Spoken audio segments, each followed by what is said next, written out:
Okay, it says we're live. We'll give it a few moments.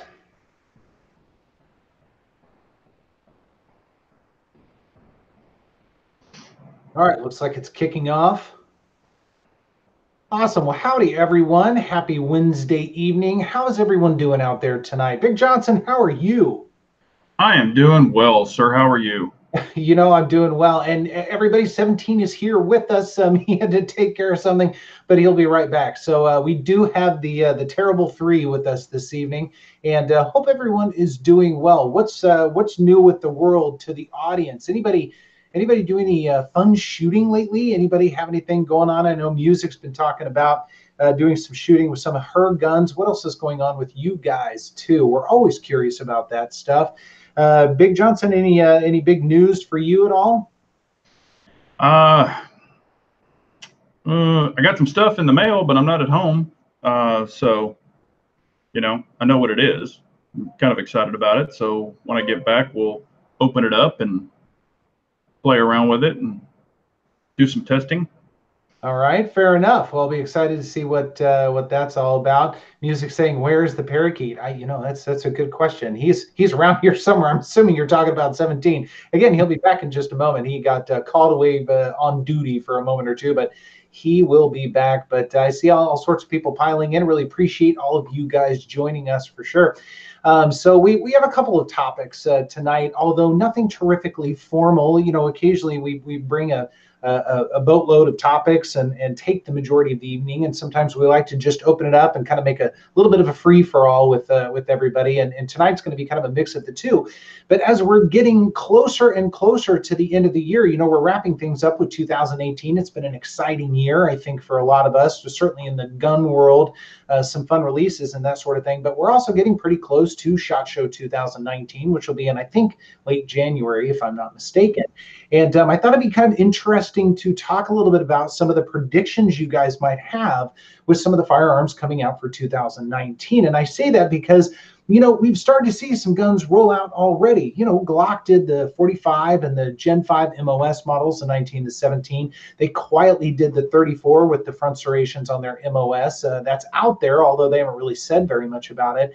CZ is coming out. We're going to talk about these in particular a little bit later on, but the P10F and the S models, I'm very excited about those. But we're starting to see some things roll out, which I feel like is a little bit unusual, especially from bigger manufacturers who customarily weight more towards SHOT Show. Am I wrong on that? What do you think, Big Johnson? No, you are.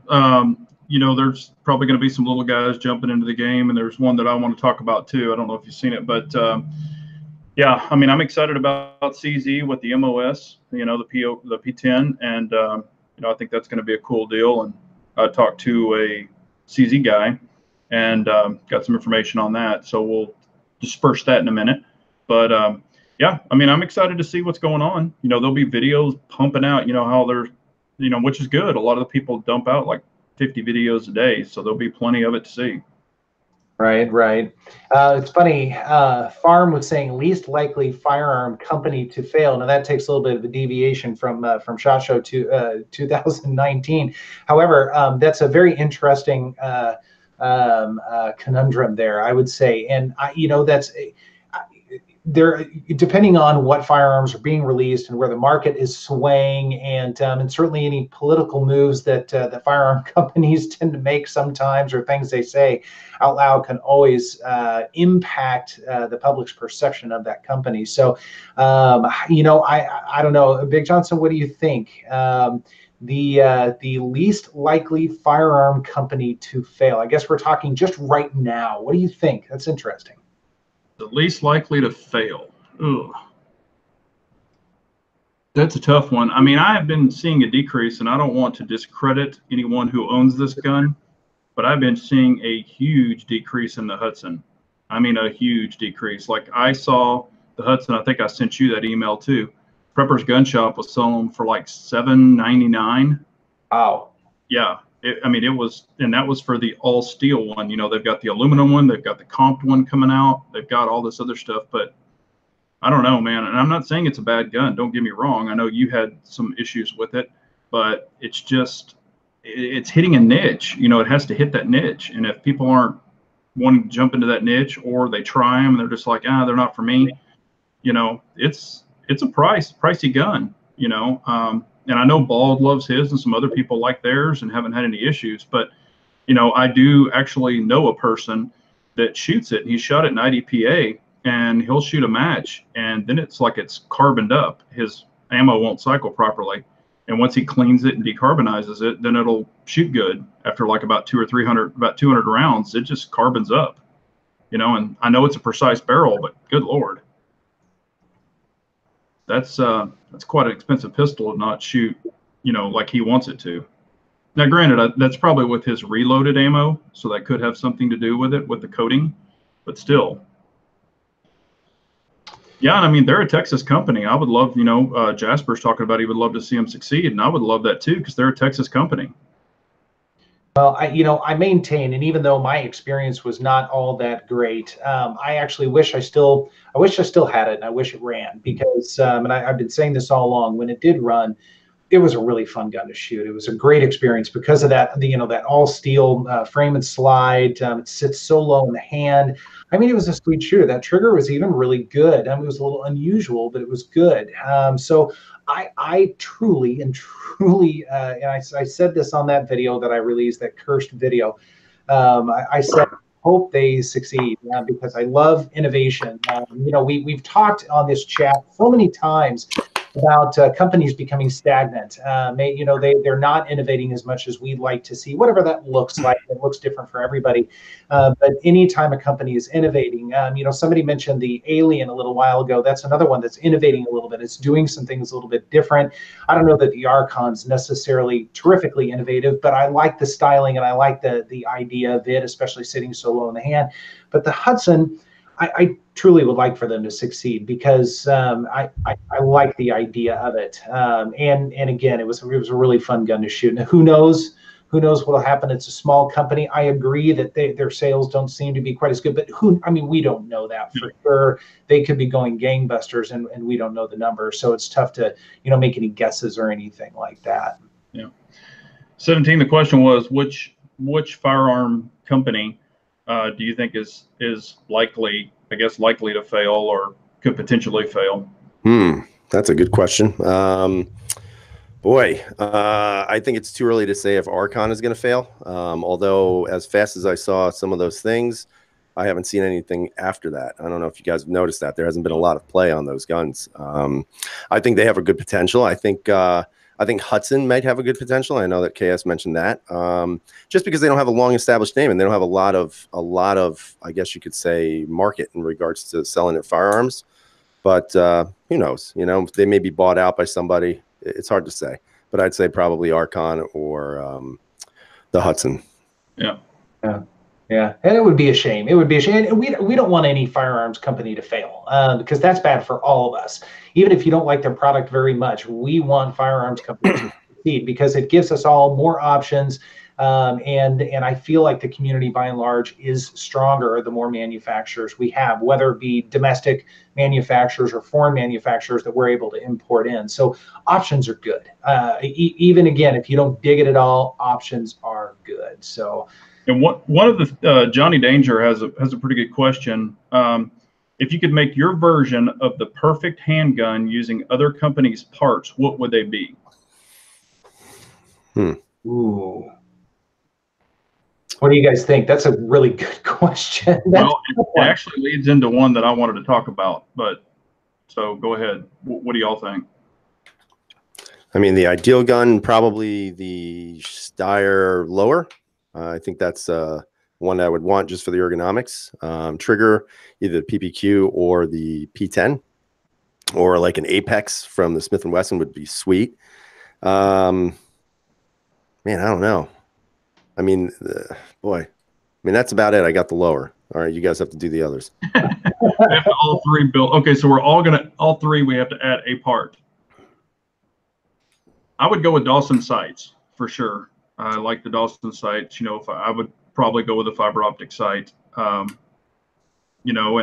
like you said, an Apex trigger or a really great trigger. And I would want something definitely with a Picatinny rail. I would want a rail. And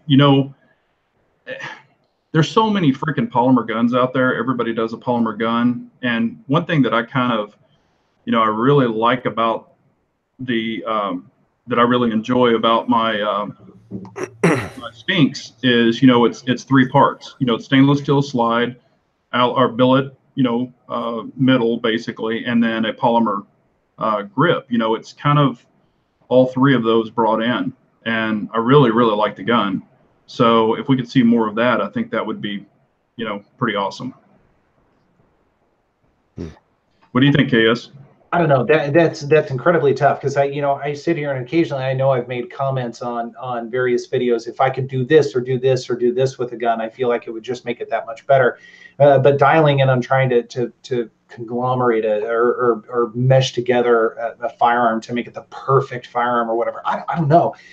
It would be easy to talk about the parts that I would want if I could design a firearm from the bottom up. I know how I would do that, but pre-existing ones, that's really tough to do. I mean, I prefer, slides like something like the Shadow 2 or the TSO or something like that because they're so shootable and so great. They're so flat.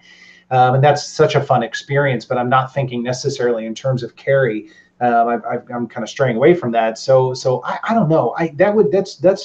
That's tough to nail down. Mateo was saying build by committee, which is really funny. But again, if you could design it from ground up, now that would be a very interesting conversation as well. But I don't know, man.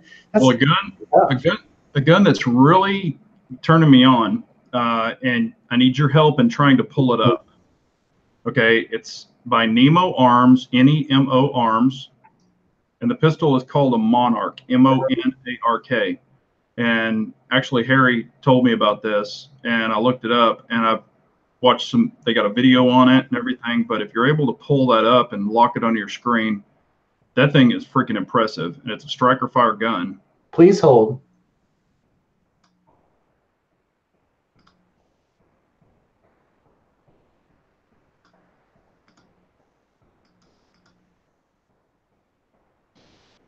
Now, if you're able to pull the picture up, they have one in FDE that looks just like the, they have an FDE version. Yeah, there it is right there. That is a bad boy. And it looks like it's aluminum. They're saying that it's a steel frame, but it could be alloy. But it's got the front serrations, rear serrations, and on the top, it's got the lightning cuts on each side and on the top. Threaded barrel, it's already MOS ready. And if you look at that base plate, it really looks like a CZ base plate. So I'm wondering if it's going to take CZ mags. But got the finger grooves. Also, it looks like it's got a changeable grip, possibly. But that is a badass looking firearm. See, it's got the fiber optic sights. And who knows? They haven't announced the MSRP, but they're going to talk, I guess, potentially release it or talk about it at the SHOT Show. But I think it's going to be a pretty damn nice gun. Yeah, it looks pretty cool. So we shall have to see. All right, well, let's go back to SHOT Show 2019 here for a little while. 17 to bring you up to speed. We were talking a little bit in the very beginning about some predictions for SHOT Show 2019 because we've started to see some different guns kind of roll out, like Glock, and now CZ is coming out with some P10s. And although I was talking with Centerfire tonight because I'm all over that S. I want that S very badly. They're not showing up at distributor sites just yet. So I think they're on the way, but they're not. They're not able to be gotten just yet. Although I've seen a couple of pictures on Instagram, a couple of people have shown them, and I don't know if they actually have them or if that's a publicity picture that they're sharing. Who knows? But hopefully those will be coming around the corner. But SHOT Show 2019-17. Any predictions you have for SHOT? Maybe a Gen 5 Steyr. That's what I've been hearing so far. That's going to be coming out. I don't know what the deadline or date line will be, but it would be nice to see if something changes on that. I don't know. I mean, I don't really know if anybody's got anything up their sleeve at this point. I'm sure they're going to, of course. I'd like to see maybe Walther come out with a new PPQ, something that's a little bit lower in regards to the slide height. But, I doubt they're going to do that. After releasing that PPQ subcompact, what would be the point? Then they'd have to redesign 2 guns, you know. Maybe that rotating barrel Glock, that'd be kind of cool. You know, I don't know. I really don't. I mean, I don't know if there's really much anybody can do right now. I mean, a lot of the manufacturers are making pretty much duplicate guns, just with like different styling ergonomics. I mean, obviously the Masada from IWI is still missing in action. The Caracol is still missing in action. So who knows? You know, it's hard to say at this point. But I'm sure those 2 will be at SHOT Shows saying, "Hey, we're coming out." Yeah, at this rate, probably. Yeah. We're gonna be out in 10 years. Yeah. Let's see. Scott is saying that there are a few videos of people that have them and are shooting the new P10S, probably a warehouse full of them, and they're building up a stockpile. You know, who knows? It's possible. I'll have to go out and look at YouTube and see if people have them. I mean, sometimes there are people that are able to get a hold of them, or they work for CZ and they're promotional. I mean, any number of things, but hopefully we'll see that stuff soon. You guys know I'm a big P10 fan, and right now I don't have one, so that's weird. So the P10S will fill that niche for sure. Well, I did. You know, I was with CZ. I actually saw them this week at a place, and you know, was talking to him, and he said that the MOS versions will not be out until 2019. Now, that doesn't mean just the S. I'm talking all the MOS, you know, all the red dot versions. And I was like, man, that sucks. And he said, yeah. He said they're not going to release them. So I'm sure they're going to show them all at SHOT Show and then say they're coming. And then also they're going to have, you know, I was hoping that it would be like you could put the MOS down in, like it would be a recessed slide. However, it's not. It's going to be a plate, just like Glock has. And so far, it's only for the Trigicon and the Delta Point Pro. They don't offer one for the Vortex or the Viper or any of that. Just those 2 so far.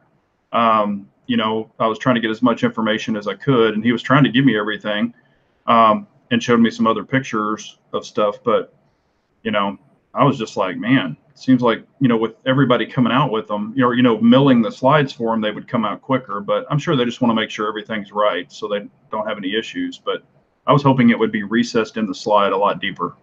Right. I was a little bit disappointed when I read that they were only for the Delta Point and the Trigicon. Yeah. I kind of get why they did that. I understand, and P10s, they're really trying to push into law enforcement quite a bit. I can't say who's testing the F right now, but there may be a department or 2 right here locally that are testing them and have been for quite some time. I don't know that they're red dot ready though. That I couldn't confirm, but I was a little bit surprised, especially since so many people are opting for things like the Vortexes and that sort of thing. So, and there might be plates that come down the road for that. Who knows? Yeah, exactly. You know, he didn't say that they wouldn't. So, you know, we'll see. So on a different note here, and also guns that are coming out or just been released. So you guys noticed that HK just released the VP9 with the American Thumb release, which I thought was pretty interesting.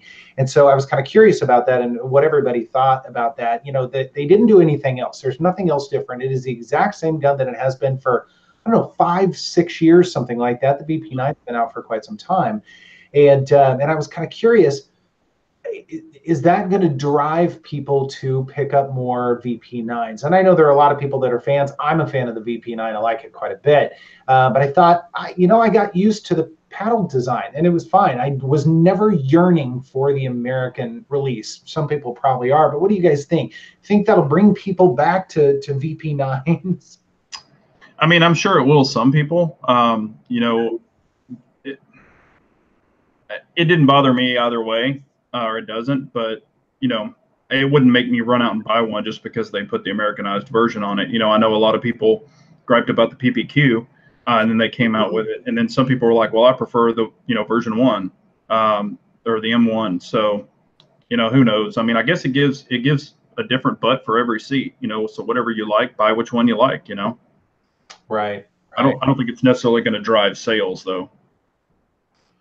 17, what do you think? I don't think it's going to do anything. You know, the only thing I've never liked about H&Ks is their paddles are too small.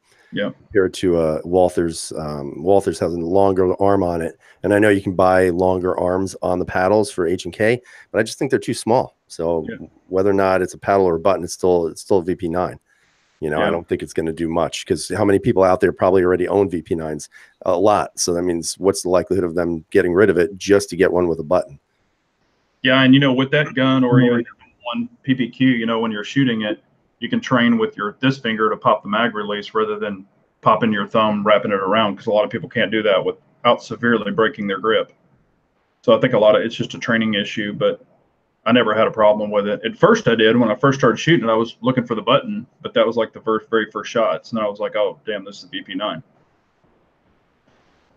So. So there was an interesting question out there, and I think 17 would certainly appreciate this, from Joe Quinn, saying, I need to know, Steyr L9 or CZP01 Omega for my next gun purchase. On the spot, that's a toughie. Yeah, it's a toughie. Man, well, it depends on the availability. I mean, obviously the P01 Omegas might actually be less available than the L9, so I would definitely get one of those first. But I think ultimately you'd have to get both. But I would go with the P01. I mean, I love that gun. It's a great gun. Just depends. It depends on what you want. You want a striker fire, or do you want a hammer? And if you want the hammer, go with the CZ. It's a beautiful gun, works great. You're not gonna have any issues with it. But at the same time, it's hard to beat that Steyr. So I don't have an answer for you. That's my slick way of not really answering the question. Nice. Yeah, I would just say it depends on if you want striker or double action, single action. Yeah, that would answer the question. But yeah, I mean, I think the P01's a great gun. P01, without question. I like the Steyr. I like them a lot. P01. There's something about the P01 that's just so much fun to shoot. It's such a great gun. Let's see if I've got anything else here. I know we were going to talk a little bit about red dots. Music was wanting to talk about that. We'll come back to that here in just a moment. Logan was asking about any new gun purchases on the horizon. Anything you guys want to share? That is a good question. Again, keeping with the theme of SHOT Show and some of the new stuff out there. What do you guys think? Well, go ahead, 17. Obviously I'm looking forward to a Caracol if it ever gets out. That would be one that I would definitely like to get. Doesn't mean I will, but I'd like to. Yeah, I have a 509 right now coming at some point, whenever that's going to be. The Gen 5 MOS 19. I think there's anything else. Oh, and I have a P10 that's still on, still in jail.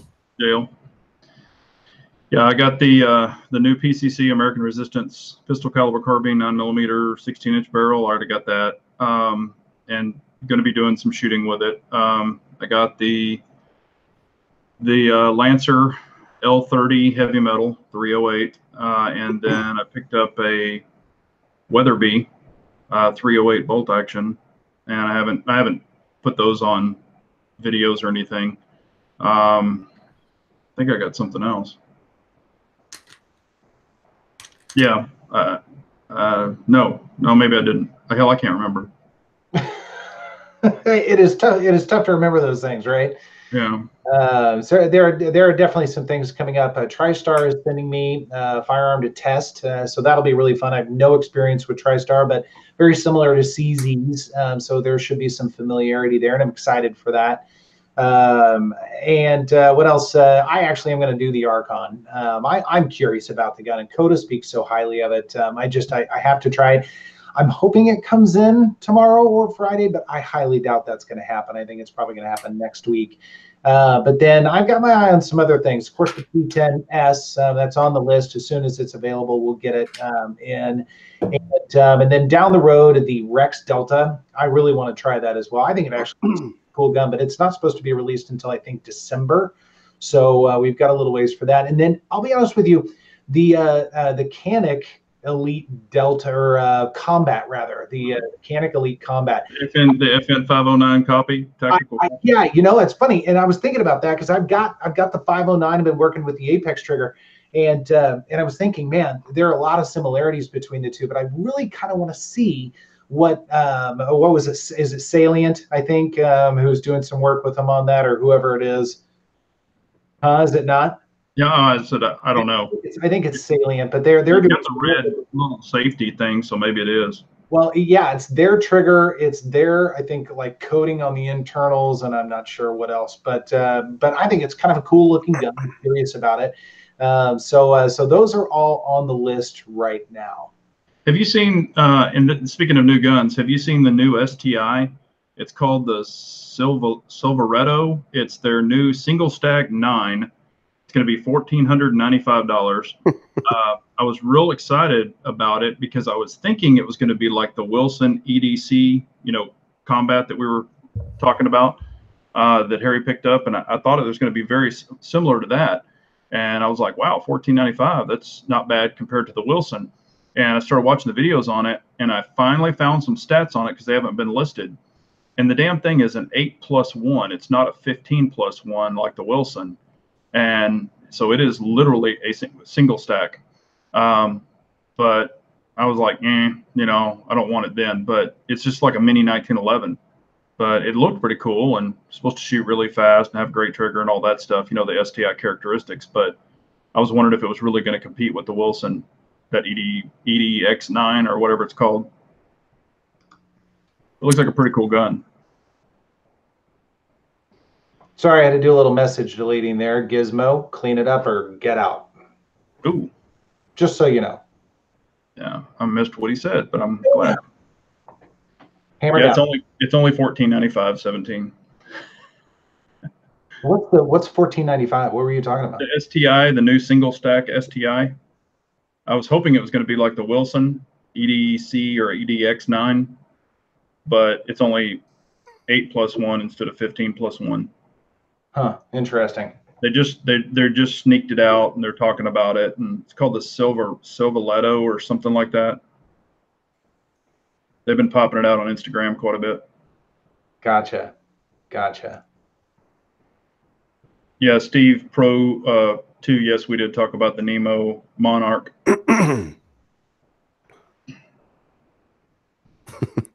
I agree with Steve on that one. Hey, it just depends on, what you're looking for. There's a butt for every seat. That's right. Yeah, wait till you get a rifles. $14.95 ain't jack. Mm-hmm. Yeah, we talked SWAT. We did talk about the P10, the new ones.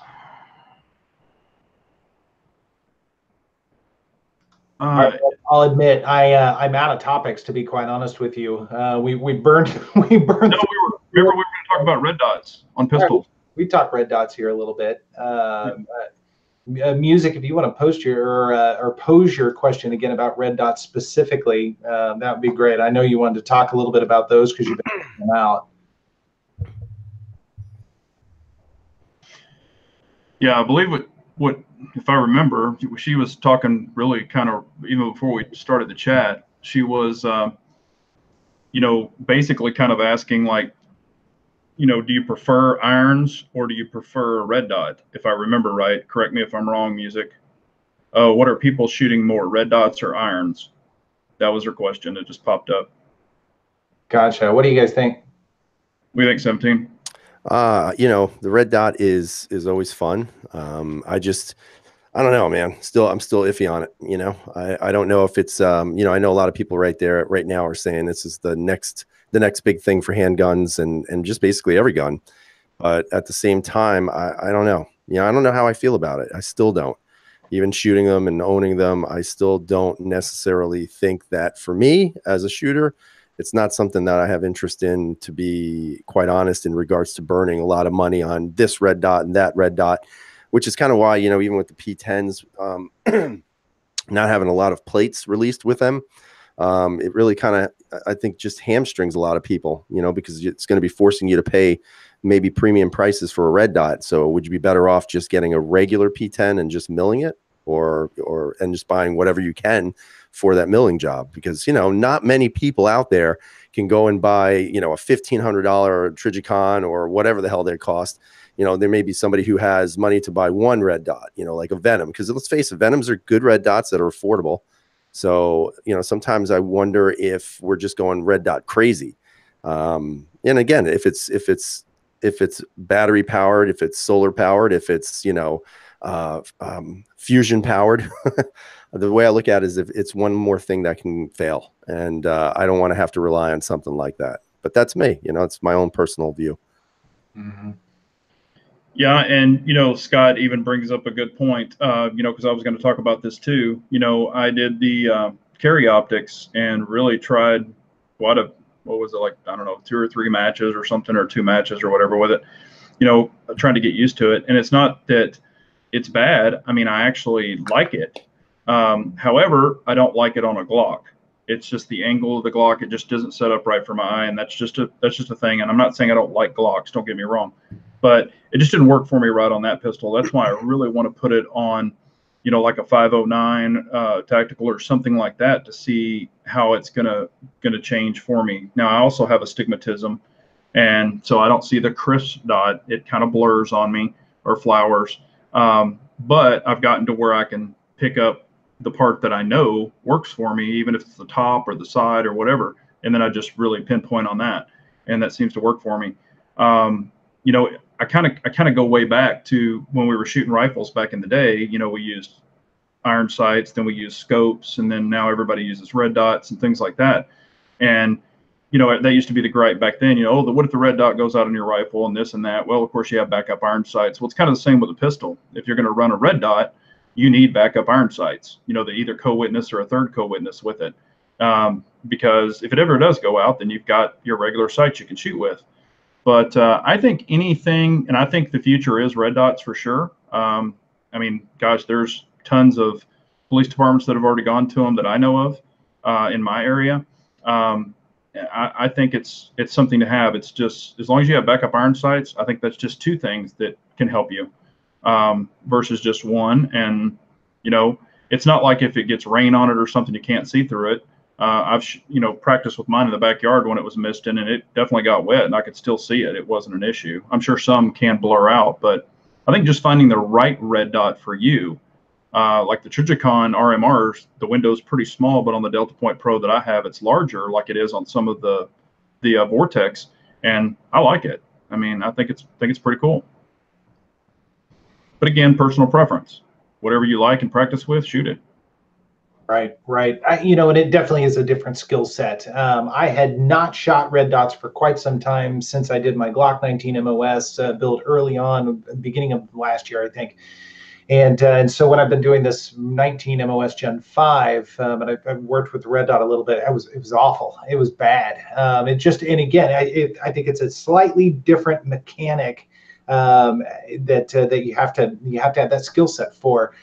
So I agree. I think they are the future for a lot of people because it does make site acquisition much faster in certain situations, and they can be very accurate. But you got to put the time in. There's a lot of practice, and there are inherent risks, like 17 was saying. I mean, batteries can fail, electronics can fail, that sort of thing. So having those backups are, I think, extremely important. I mean, I've got this MOS right here, and it does not have backup iron sights. I mean, it's got sights on it, but they're low profile. They're just regular Trijicon HDs, and so it's fine at the range. It's fine for just kind of plinking around and that sort of thing. But from a self-defense perspective, I would not have the red dot on this. In fact, a lot of the stuff that's on it right now, I would not have on it. It would just be much more plain Jane, and it would be all about functionality, and that's it. But there are a lot of people that say that iron sights, they're not as convenient and functional at nighttime as a red dot, something like that. I mean, so there are a lot of different arguments to that, and I'm not necessarily, I know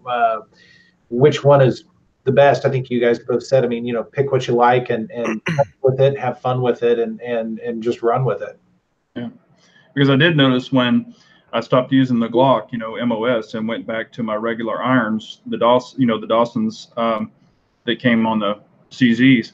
I mean, it was like, it just clicked, and I was right back in the game. I mean, I was hitting really long shots, double alphas. I mean, it was a lot different. It was just like, it was like I had my groove back. But I think it's whatever you train with, whatever you're used to, and just stay with it, And then there was another thing brought up that I forget who said it, but they were talking about even for rifles, you got a scope on your rifle, and it's a good idea to have the offset, like 45s, the offset 45 front and rear sight, where you can just tilt your rifle and hit your up close and then go back to your scope.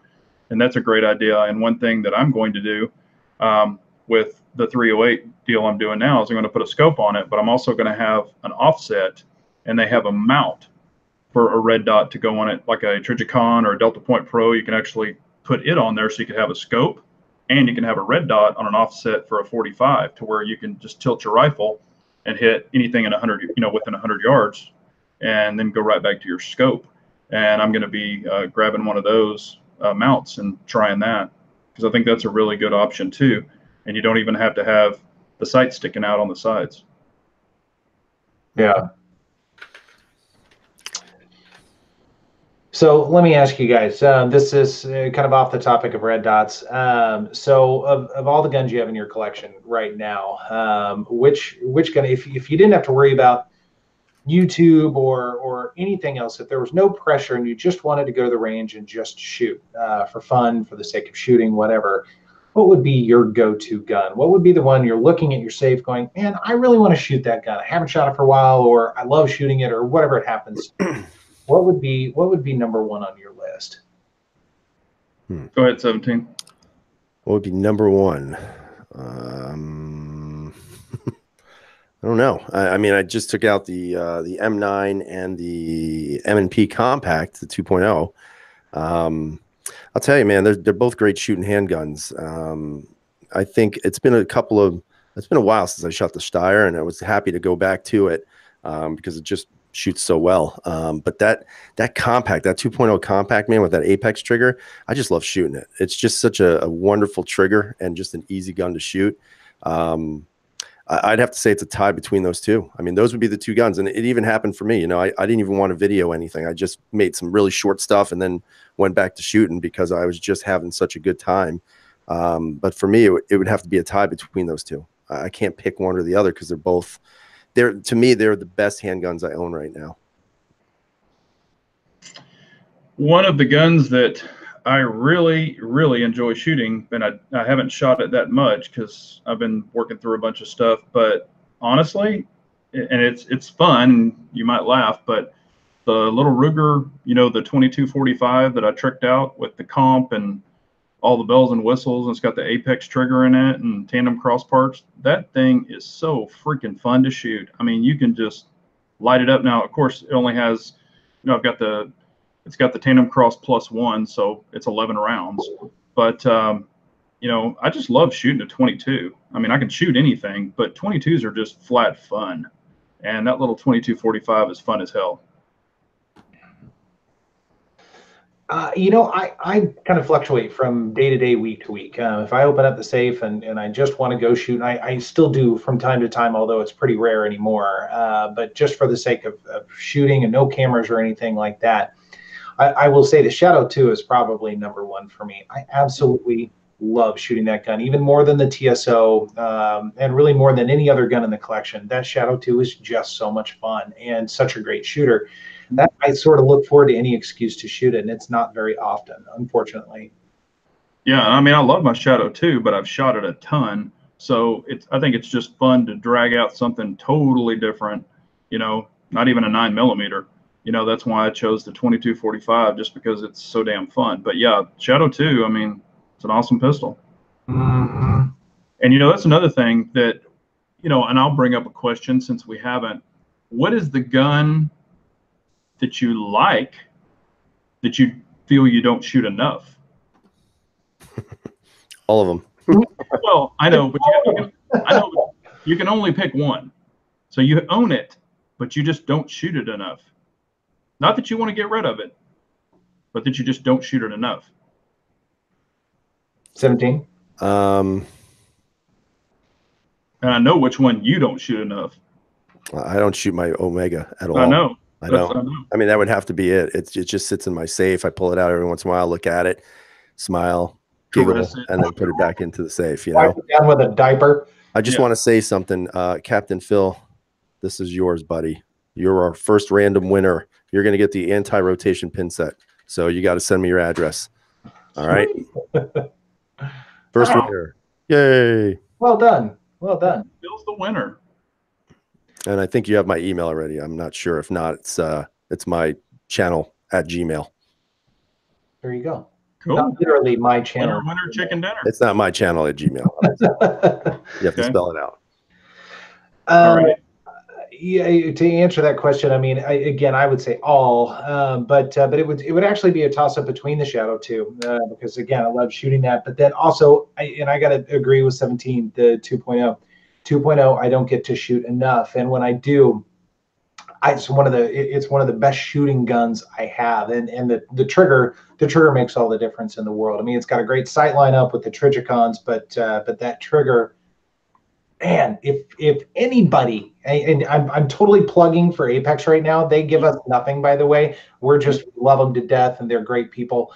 But if you have a Smith & Wesson M&P of any sort, a Shield or a 1.0 or a 2.0 or whatever, and you don't have an Apex or haven't tried it, try it.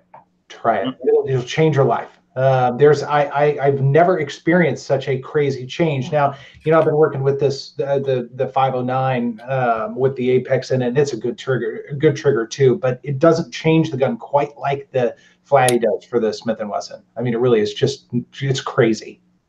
Yeah, Music saying she wish Apex would install triggers. Actually, Music, if you go to Phoenix, Arizona, and you go to one of their gun store events, they'll actually install them for free. But you have to fly to Phoenix, Arizona with your gun. Good excuse to go to Phoenix. Exactly. There you go. Yeah, you can sit in the sun and get up that dry heat and go.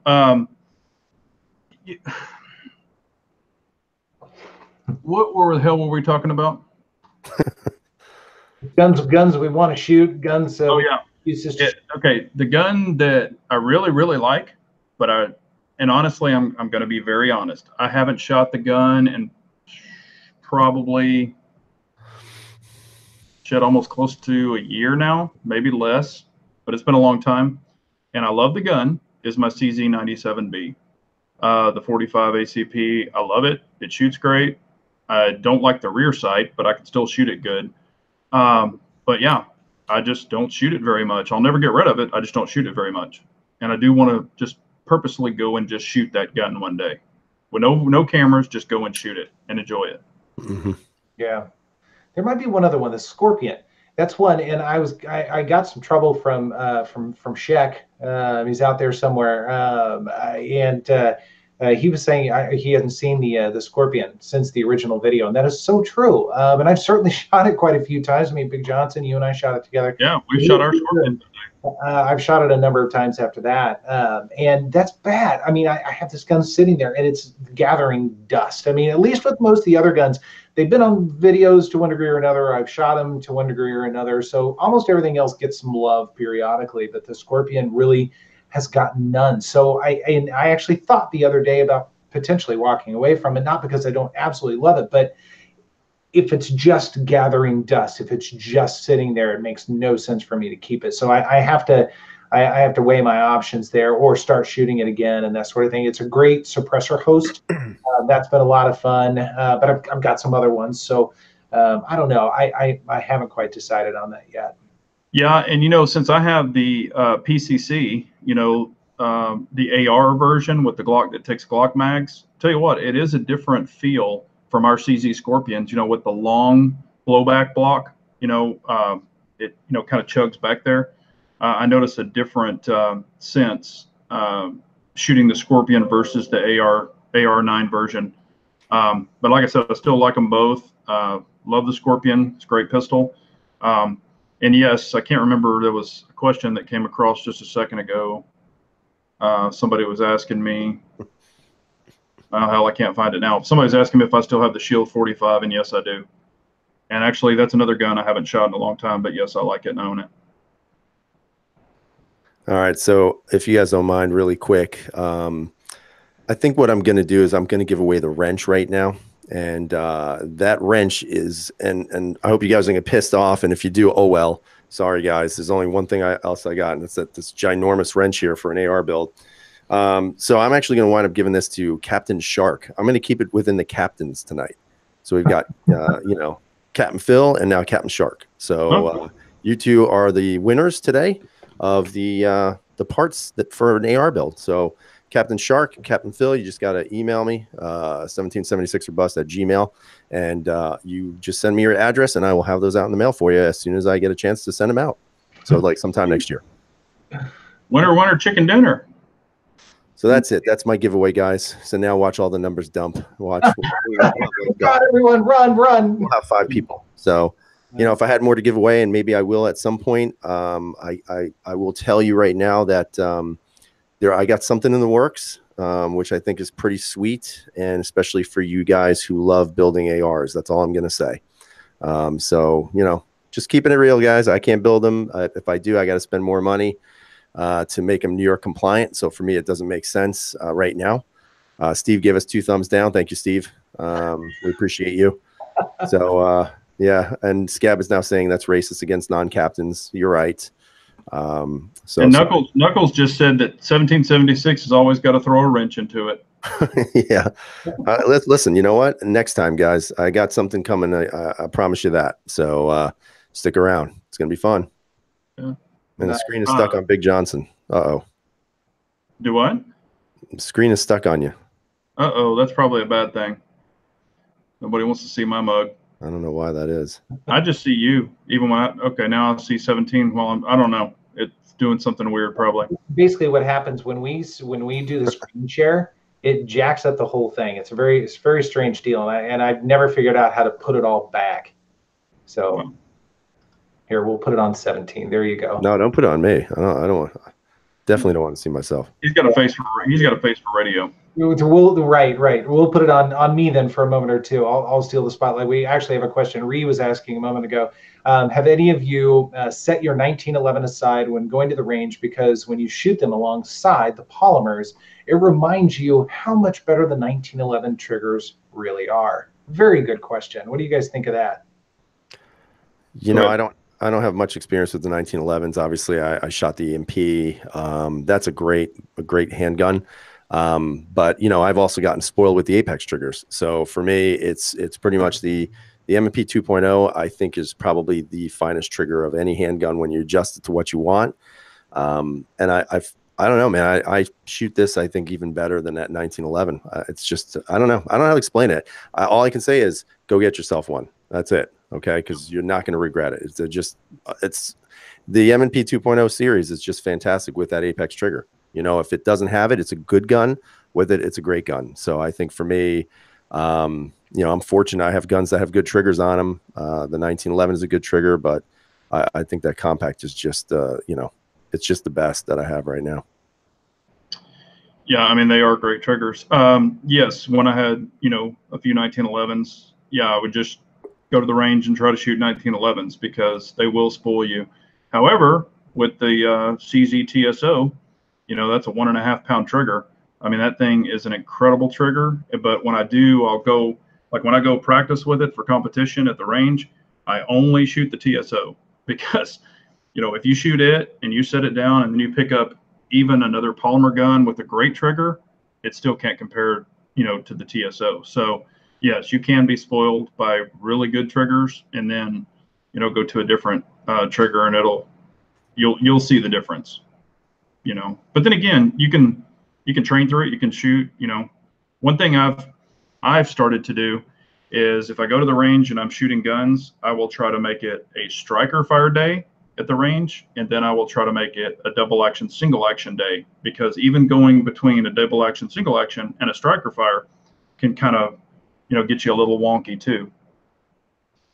You know, I did actually get a chance to handle a TSO, but it wasn't the orange. It was the whatever it is. I don't know. It's got the like a silver frame and a silver slide with the wooden looking, like they look like wood grips. Tactical Sport set on the side. I don't know what that is, but I was able to pull that trigger. Holy shit, that trigger is ridiculous. Yeah, I mean, and that one is actually just a tad heavier, just a tad than the TSO.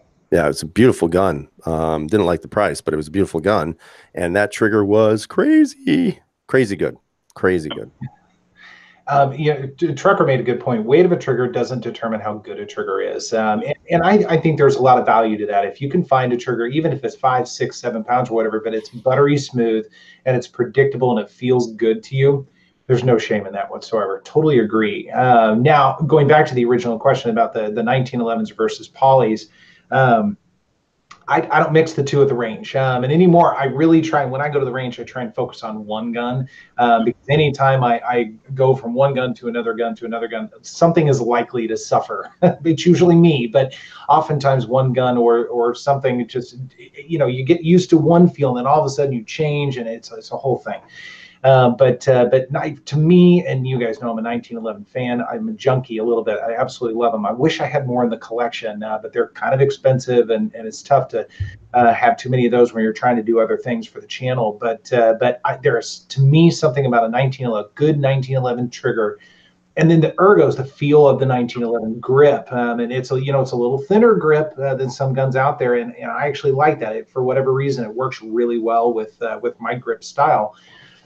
Man, there's nothing better. I love it. And combo that with like maybe a 9mm, so it's a little softer shooting, and it's a heavy gun. God, you can't miss, man. Yeah. It's awesome. Yeah, they are. We did have a question earlier, and it went by. I think it was Polo, and he was asking, what is our carry ammo of choice? And we've talked about this before, but we can run it down real quick if y'all want to say. What do you carry for defensive ammo? Usually it depends. HST I like, but it's whatever is cheapest. Okay. As long as it goes out of the barrel when I need to pull that trigger and it puts a hole through somebody and doesn't come out of the back end of them, I'm good with it. I just think, like, right now, that the talk about ammo and what's the best ammo, I think it's silly because everything is now just so well made in regards to carry ammo. So it's hard to say which one's best. Now, of course, if we were plugging things, which I'm not going to, we could talk about bullets that don't, tumble on impact and all that other stuff. Yeah. But, at the same time, I mean, whatever you guys can afford, if it's a hollow point, just buy it, because I don't think it's going to matter, to be honest with you. Yeah. What about you, KS? Fort Scott Munitions. I've been carrying them for quite a while now, and I like them. Now I carry the 80 grain self-defense, the original one. I'm done with all my testing with the 115 grain. I need to get that video out. I'm so behind on product videos, it's almost embarrassing. But I like the shootability of their ammo. Now I know it's a lighter ammo, but it's screaming pretty quick. And your gun stays so unbelievably flat when shooting. And I haven't had any reliability issues or anything like that. I mean, those 80 grains are phenomenal. They're a little on the expensive side, but I think it's some great quality ammo. And I have some Fort Scott. I just haven't really done testing with it yet. But I've always shot HST 124 non plus P. I don't really think you need a pressure load. That's just my personal opinion. But, and again, carry what you want. But I'm an HST 124 guy and been carrying it for a long time. Even in my 45s, I carry the HST 230 grain. Nothing like 230 grains of hate coming at you. But I'm just an HST guy when it comes to that. Yeah. Do you guys save your brass? Nope. I do sometimes. I don't know why, because I don't reload. It's just a collector, right? It's you go through 500 rounds, you see all these little shiny things on the floor. You just want to pick them up. So. Yes, actually, I do pick mine up, and I have bags and bags and bags of it. And I actually got my first reloading lesson from the Humble Marksman. Went over to his house, and I loaded 400 rounds on his Dillon 650 and went through the whole entire process. And it was actually quite fun, starting from washing the brass all the way to the very end. And it was really cool. So not saying I'm going to start reloading tomorrow, but it definitely gave me an avenue into it, or a look at it, I guess a hands-on look, and I liked it. But yes, I have saved my brass for quite a while. Nice. Because if anything, and I don't know if you know this, but you can actually save your brass, and then you can just take it to a recycler that does aluminum, brass, stuff like that, and they'll actually buy it from you. Yep. Hell, might be some ammo money. You never know. Hell, I just start taking everybody's brass from the range. Yeah, if they leave it, hell, why not? I'm on the floor crawling around between everybody, Well, the range I go to, they have these really nice little dustpans and the brooms, and you can just scoop it up, and then I just take it and dump it in a bag and chunk it in my deal. So it's really easy. But I was up there one day, and there were 3 police officers that were given ammo supplied, and they probably shot, man, it had to be like 500 or 600 rounds between the 3 of them. And the guy was like, "Hey, you want their brass? I'll just give it to you." And I was like, "Sweet." So he was just bringing it over and dumping it in my bag. So I was like, "Heck yeah, might as well take it." Nice. Well, we got like 5 minutes left. Yeah, I was about to say, so we probably ought to start wrapping it up. I was looking to see if there were any more last minute questions. I didn't see anything grabbing my attention. So, guys, what's on the agenda for you over the next couple of weeks? What are you working on right now? Go ahead, 17. I don't know yet. I don't know. I haven't really thought about it. You know, I have. I want to do a follow up with the Ranger Point Precision brass in here, the little brass plate, but I'm waiting for my lower on my L9 to come back, which is coming back hopefully this weekend. So I'll probably do a video on that just so you guys can see the stippling job that they did from Flayed Customs. It looks pretty sweet. I mean, I haven't held it obviously, but from what I saw in the images, it looks pretty damn awesome. So I'm really excited about that. Hopefully that kind of makes that gun into even a better handgun. I might do a comparison between the XDS Mod 2 and the Mod 1. I've been saying I was going to do it for a while because, you know, I know there are some people out there who are still kind of, you know, iffy about that brand, but at the same time, there are people who actually want to know. And I don't, you know, I'm just going to do it just to look at the comparison between the two and see which one I thought was better. Trying to think if there's anything else. I'll probably do a comparison video between the Steyr and the M&P 2.0 because I did shoot them both the other day. And, you know, if you guys saw that like 10-second clip, I put 20 rounds through. It was just, those guns were just friggin' ridiculous. Like shooting a laser beam, man. They were just so accurate and so easy to shoot. I can't say enough about those 2 handguns. So something like that. Who knows? I don't know. I never really plan anything. I just think of something usually the day before and do it.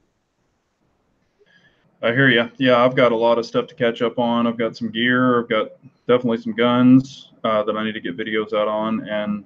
And also, if you don't follow us all on Instagram, please do. We actually throw out pictures all the time of stuff that we either don't put on YouTube or just, you know, we're in the process of testing. So hell, check us out on Instagram. But yeah, I've got some stuff coming down the pike, and I will get it out as soon as possible.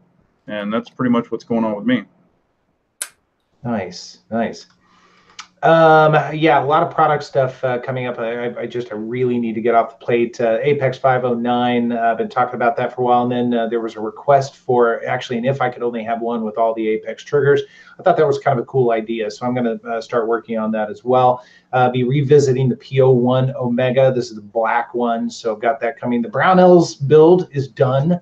So I'm excited about that. Did a little sneak preview on Instagram. So I've been working through. It's had some kinks, so I'm working through some of those. So I want to get it to a place where it's shooting reliably, and when it does shoot at me, it's freaking awesome.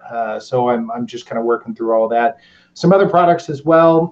Testing a Faxon barrel. They just sent this to me, so I'm very excited for that for the 2.0. Glocks get so much love, but the Smith I think gets enough. So I really wanted to focus on that rather than just doing another Glock thing. So so got that coming. So a lot of stuff on the way. So anyways, but I know everybody wants to say their goodbyes. I'll start on this one. Guys, thanks so much for joining us. Of course, we love having you and talking with you guys on Wednesday nights, and we always look forward to this. So we appreciate you guys hanging out with us. Fellas, what do you think? Very much so. If y'all haven't checked out the other channels, please do. Subscribe to everyone. You know, we really consider you ladies and gentlemen's friends. You know, y'all make this chat possible, and we enjoy every Wednesday with y'all. So we look forward to it. Same here, guys. Thanks for coming out, and we'll see you next week on Big Johnson's channel. Again, the 2 captains, make sure you email me, please, and I'll send those out to you as soon as humanly possible. And I wish I could give something to all of you for, you know, sticking by us for probably now going on almost, I think almost 2 years, maybe, with this chat. I don't really know. We could give them a thumbs up. Yeah. So we do appreciate the support. We'd appreciate it getting bigger and bigger and bigger. So one day we could actually say we mean something. So have a great night, everybody. Thanks, everyone. Carry on. Thanks, guys. Adios. Later.